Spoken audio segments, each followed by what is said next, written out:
কোপে তোমার বউয়ের জীবনের বাতি নিভায়া। মিয়া ভাইয়া সুজন ভাই হলো এক মায়ের পেটের আপন ভাই, আর সূর্য হইলো তাদের সৎ ভাই।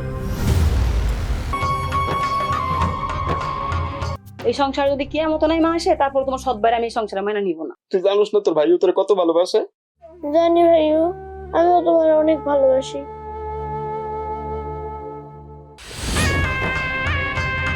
জিজ্ঞাসা করছি বিয়া করবা আমারে? আমি তো কাপড় ধুইতে পারি না। গিলতে তো ঠিকই পারো। ছোট ভাই হইয়া তুই ভাবিরে খুন করলি? সূর্য, কান্দন থামা। আমার খুলে ভাই, কি হয়েছে তোর? এই সূর্য কিন্তু আমার জান। ওর এক বিন্দু কষ্ট যদি হয়, আসলে যদি তোমার কারণে হয়, তোমার আমি জানে মেরে ফেলবো। আমার সংসারে তো আগুন লেগে গেছে রে। দেখলাও তুই, কইছিলাম না? সৎ মানুষের সবাই ভালোবাসে, কিন্তু সৎ ভাইরা কেন ভালোবাসে না?